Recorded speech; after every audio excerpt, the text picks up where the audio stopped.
Hi, this is Bottled Up with Daniel Posner and Jermaine Stone, two experts in the wine industry. I'm Daniel, owner of Grapes the Wine Company, a fine wine retailer in White Plains, New York.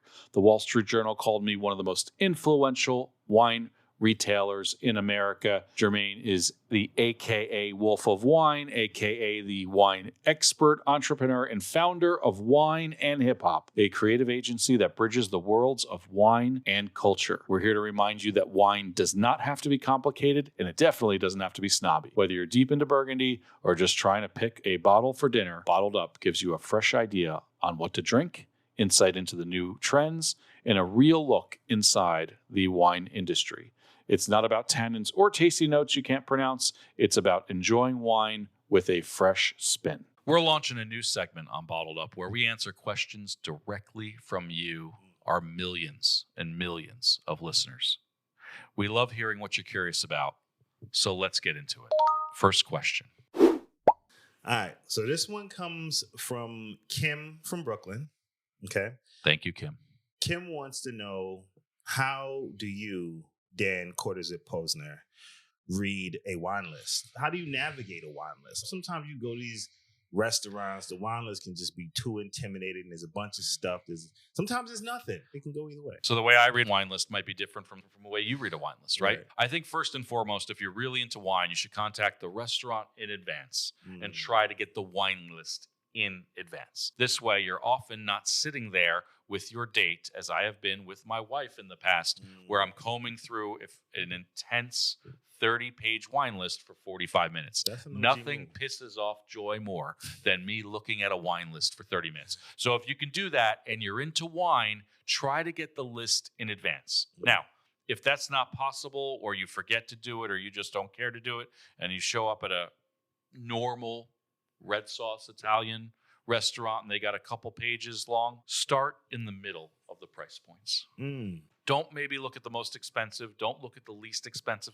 See what they have in the middle. Try to find some names you know. That's always helpful. And if you know the names, then you talk to your server maybe and see what they're about. And if in doubt, you can always try to get a wine by the glass, but try to concentrate in the middle price points and just get something good and tasty that's going to pair with whatever you're eating. And always ask your +1, +2, +3, however many in your party, what they're eating food-wise, because that's where you want to go with the wine. Nothing is worse than getting a wine that won't pair with your food.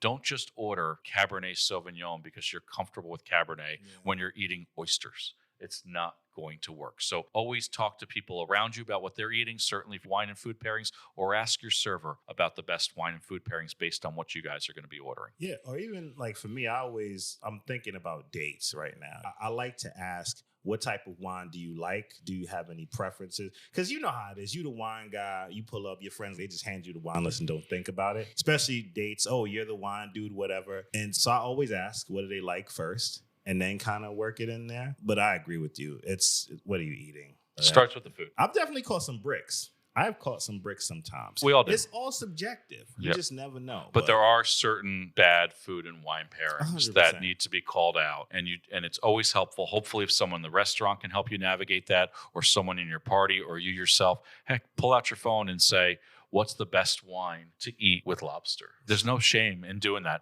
You're probably scrolling on your phone anyway, especially if you're like a Gen Y, Gen Z dude. Like, you're on your phone anyway. You're barely even talking to your date. They don't talk on dates anymore. They text.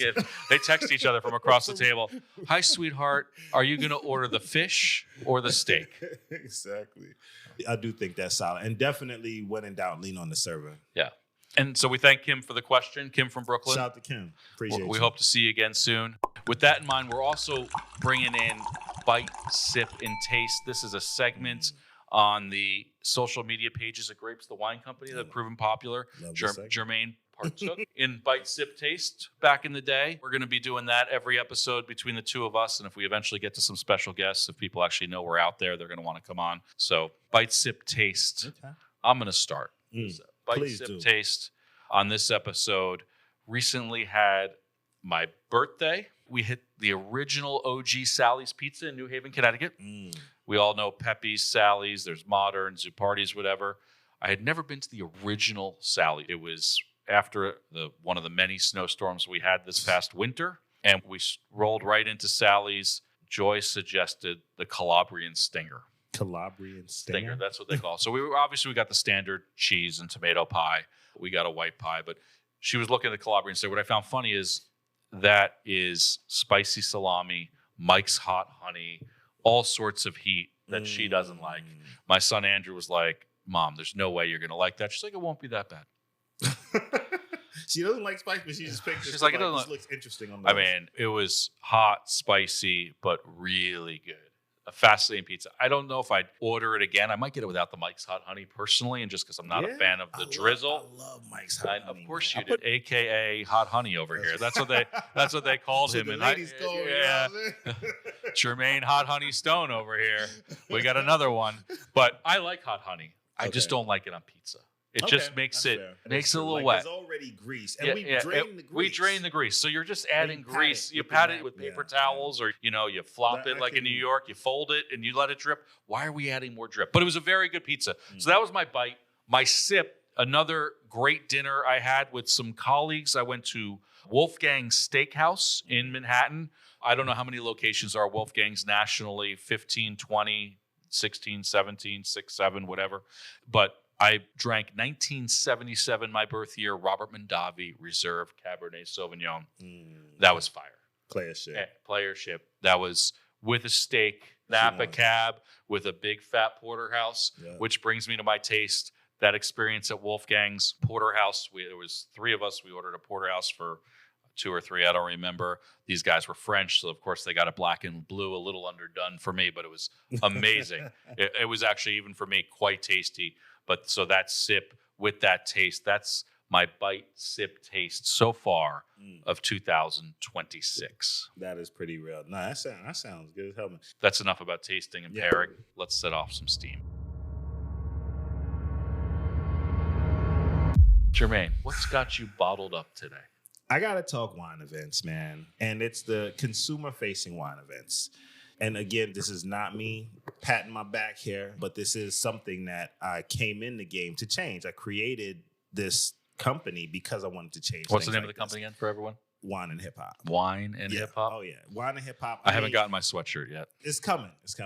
Now, the thing with wine, consumer-facing wine events specifically, I like to see that there are cool things happening, like Vin Hip Hop, of course. Shout out to my people, Milena, Louis, Jeremy, love y'all. Otco, shout out to the fam. But, I think that consumer wine events right now are not engaging enough overall. We have an advantage, right? Wine sales overall are down, but experiential is up. People are spending money on experiential. Yeah, wine tours. What they will spend to taste in Napa.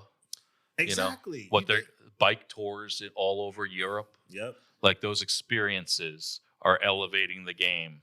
And even more, like, let's think about how things pop up in Manhattan from time to time. It's some random, they just made a museum out of this in this building, and there's some cool art shit that you can walk through.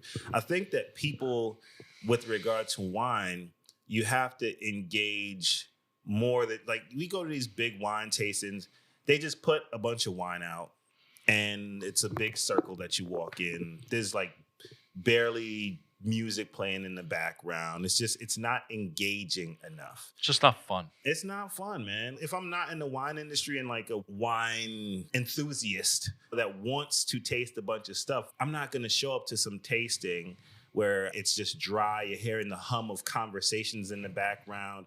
How long do you wait online for the bathroom usually? Man, I mean, I'm VIP. I don't go. Hey, he's going curbside, ladies and gentlemen. Curbside. There's no line where Jermaine goes. No, I'm going to kill a tree. No, I'm joking. There's definitely lines. And then you get to the food table.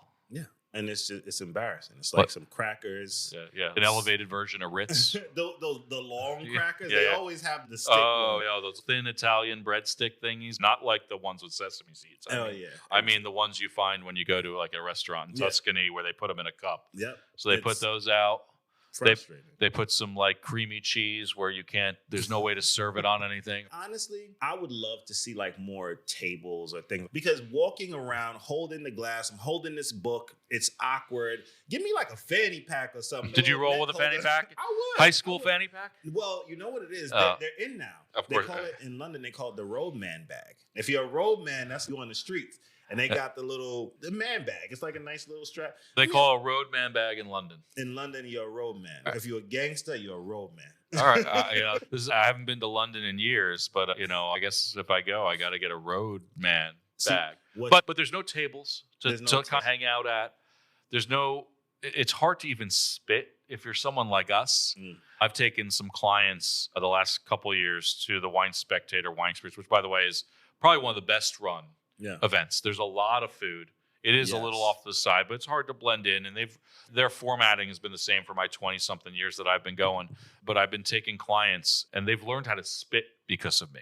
And I'm like, look, your choices, I have no idea how many are there, 300, 400 wines. All the producers, like, your choice is you don't have to spit, and you could taste 20 wines. You could taste 40 wines and pass out. Or you can spit and taste like 150 wines. Yeah. And so they've learned the engagement of spitting at these wine events, which that's an elevated platform. A smaller event, you don't have to necessarily spit. You just get a little taste. But they don't make that easy either for anyone. So they're trying to encourage kind of consumption in not such a good way. And the food is usually miles away. Yeah. The bathroom is far away unless you're Jermaine. You just walk outside to the tree. I will say this, man, and I'm going to be honest with you. Y'all know I'm a wine professional. I've been in the game this year. It's 22 years. I don't spit at tastings. I don't. Yeah. I'm the guy. Don't get me wrong, right? I'm just letting y'all know. You can do it how you want to do it. I promise. I'm 26 years in, and I spit at tastings. This is like our version of an AA meeting. I'm not afraid. Like I spit, and that's okay. Now, don't get me wrong. If I'm tasting a dozen wines, I'm not spitting. If I got to get in there and taste a lot. How do you handle palate burnout? Because that's kind of why I don't spit. Because I'm like, my palate burns out after 30 wines or whatever. Yeah, that's the difference between me and you. In all seriousness, got a motor. This guy got a motor, man. Keep going. We'll say that as annoying as those crackers are, they're helpful to clean out a little bit. Water's not as helpful, but I do consume water. There's nothing wrong with New York tap water, but it's like lukewarm, tepid water sitting in a carafe. It's like, dude, come on, let's elevate our water game a little bit at these tastings. But then the problem is, from the consumer side, you got to walk so far away just for that food or just for that cracker. They don't bother. Yeah. And consumers just end up getting wasted. I was at the Wine Spectator thing once, and this handful of women watched me spit because they do have the buckets right there at the tables. And they started like giggling at me, like trying to shame me. And I was like, bitch, you're going to be passed out in a matter of seconds. And I'm about to taste all the first grades, And you have no idea. This is probably 10 plus years ago. And I was like, if we all learn that part of it, but from the consumer side, the experience, the lack of food, the lack of music, the lack of socialization. The one positive is phones used to be a way, but now then everyone wants a picture with the winemaker, right? Like, look, I met Joe from Tuscany. And I'm like, dude, he's never going to remember you. He doesn't know you. He doesn't know you. Like, he's not coming to your kid's bar mitzvah. Like, he's not playing pickleball with you Saturday morning. Dan's a celebrity, so he don't take pictures with every celebrity. Oh, yeah. I don't even wear a name tag in this event. Josh Reynolds, may he rest in peace, was a good friend of mine in the business. And I used to see him a lot at these events and tastings. And he was the one who taught me, don't wear a name tag. And I was like, why not? He's because, Daniel, you and I are similar. And there's a lot of people in the business that don't like us. So you don't want people to know who you are. Who doesn't like you, I man? mean, can you imagine? Look, this face. Who wouldn't like this face? Yeah. Consumers have gotten to know me. Winemakers have gotten to know me. So I'll go to the Wine Spectator event, and I'll get pulled left and right, and that's okay. But even clients will come up to me and I'm like, "Oh, Daniel," and I got no name tag on. No, I'm like hiding. After this podcast, you ain't gonna be able to walk down the street. By the way, that's why I can't urinate in public like Jermaine. Too many people know me. He can walk outside, and everyone's like, "That's just some other dude just peeing in public in New York City." Look, other people are like, "That's Daniel Posner peeing in public." See, that's what I like about wine and hip hop, though. I embrace my irreverence. Yeah, and that's the fun you. Part. It's totally me. And it's a lot of other people. I've been pissing on the street a long time. Long time. So what do we do? What do we do with these consumer-facing events? I know at Grapes we've changed some things. We do these monthly private client tastings in Manhattan. We work with our vendors, our suppliers. We bring in a tremendous lineup of wines. We bring in a small amount of people. We limit the time, 2 hours. We pick a space, and we just let people go taste ask questions, but it's like a community. There's a lot of socialization because they're with their friends. It's similar to what we don't like, but yet it's vastly different because it's confined to a small group of people tasting a tremendous amount of great wine. We do have food. Yeah. It is light. We tell people, like, because we're not going to feed you dinner, but there's always charcuterie. There's always crudité. There is outstanding water, whether it be New York City tap or bottled. But we've done these events where we make it easy from the transactional experience for the consumer to taste the wine, decide they like it right there, and that they want to buy it, which is the other part of a lot of these tastings that gets lost. But, consumers go and taste. They don't remember anything. It's a lot. It's a lot on a wine consumer to go into one of those rooms and one of those events and taste all these wines. And that's why even, ironically, like wine dinners used to be a great avenue. You bring in the producer, the winemaker, the owner, whatever it is, and you pair out a great menu, 3-4 courses. You choose a great restaurant. But consumers don't attend that. Yeah, it's true. They don't seem to want that experience. Because they don't know the winemaker. They're like, whatever. And it's expensive. Yeah. That's why for us, we went to this free format. I almost think this is going to be the problem going forward with Gen Y, Gen Z. God, it must be like social overload. Oh, yeah. Right? You're like, where am I? Where's my peer group on Snapchat right now? Like, where's my safe space? Like, because it's definitely not at this table. Like, these people actually want to talk to me. Like, but wine dinners over the years has gotten a little bit out of the way, and I'd love to bring them back in the fold, but in an affordable fashion. And I think wineries and importers need to embrace that too and realize they're just going to have to cut the costs to get people in the room. When you look at what some other wine merchants do with big events, outstanding wine events, whether you look at the whole experiences out there, you can go over the world and taste fantastic wines as long as you're willing to drop some serious coin. But the average age of the attendees is showing us that those events are also not made to last. That's the thing. And again, this is why I think it's so important to be engaging to people. I think that your tastings are cool because, I've been around your clients. It's like you have a community. Really, you're the spark plug in creating that community. Right, but let's take your events, which started really in Burgundy. Big events in Burgundy, right? At the Clova Show, right? So you're bringing in music, culture. Of course. You're bringing in serious winemakers in Burgundy, right? Oh, yeah. In Burgundy, into that room, Saturday night, we're pouring good wine. You've got great music. Yeah. It's people that you wouldn't expect to be at a 1,000-year-old castle in Burgundy are like performing. But like, honestly, I've done, even in New York, we had a wine and hip hop festival. At this point, it was like 4 years ago. Rented a movie theater, actually out here in Brooklyn for 2 days, had 6 events. And all around the different sorts of things that I did, like Tasting Notes from the Streets, for example, we debuted that Bordeaux episode with Saskia Rothschild on the big screen. And we served fried chicken and 2019 rear sec. Another event that day, we had a Tasting Notes from the Streets food hall. Excuse me, that was at the food hall. That was like for the VIPs. We did a dinner. We had these artists, Styles P and Lil Fame from MOP performing. They got this song called Annie Up about robbing people. And I seen people from Skernick standing on the top of the tables like excited. I'm going to show you the video. It was crazy. But yes. But that's fun. Exactly. And there's just not enough of that spontaneity and not enough of the thinking outside the box. We're going to have to find a way to engage that next gen of wine drinker, whether they're 20-something, 30-something, and maybe even 40-something. And it's not the same path because it's just not affordable. We did a wine dinner 22 years ago now. God, I'm so old. 22 years ago, we were at Blue Hill at Stone Barns when Blue Hill wasn't even really known, right? Mm-hmm. Chef Dan Barber, they had their restaurant in the city, and then they opened up on the Rockefeller Estate up in Westchester County. 2004, I did a couple of dinners with them when nobody was going to Blue Hill. I mean, you could go there. It was a 4-course meal. It was like $75. We did a Chateau Paulbert dinner there. This is 2004. We poured 20 vintages back to 1953. We had to limit to 40 people at Blue Hill Stone Barns because we only had a couple bottles of each wine, but 20 vintages. You know how much we charged for that dinner all in, including tip? How much? You throw a number. He's struggling here. I'm going to say $250. Yeah, you just insulted me. We charged $400 though. Okay. To replicate that dinner today in that restaurant, I mean, I guarantee it's like a $6,000 dinner. Yeah, you can't get it. Like in that experience alone, we're out of that game. And consumers can't taste those wines anymore. They can't have that experience of the fun of being at a great restaurant, great meal, sitting with strangers. But we got to somehow get back to those experiences. I will say, and it doesn't even have to be crazy complicated. I went to a Decanter's wine event a couple months ago. I enjoyed it. And it was chill. They had a really dope soundtrack in the back. And it wasn't like blaring in the speakers, but you could hear the music. I went to a dope tasting that Maison Marquis Domains had a few months ago. It was in this private restaurant in Saks Fifth. I didn't even know they had a restaurant in there. It was this long hallway, padded velvet walls. It was amazing. I felt like I was in a music video walking in. And, Grapes, the wine company, is partnering up now with James Suckling for his events.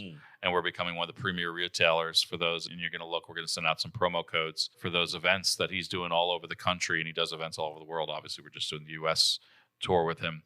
And those events are pretty neat, but even can be improved upon. They're packed. And they're packed because he's actually getting people to attend. Yeah.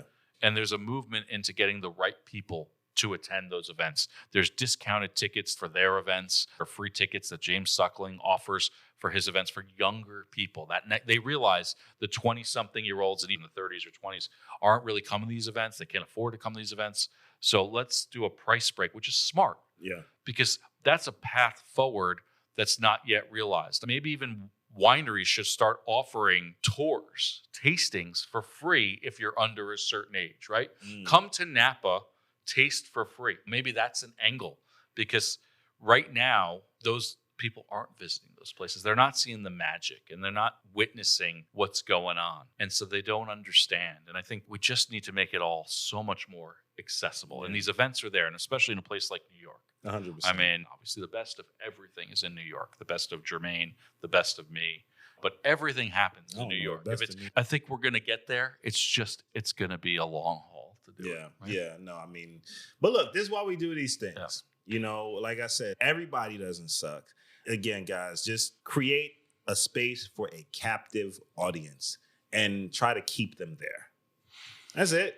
It's not that crazy, man. I think that's our rant for the week. Yeah. Thanks for hanging out with us on this episode of Bottled Up. If this episode gave you a new bottle to try or a new way to think about wine, share it with someone you'd open a bottle with. Subscribe so you don't miss what's next. And as always, drink what you love. I'm Daniel Posner, and we'll see you next time.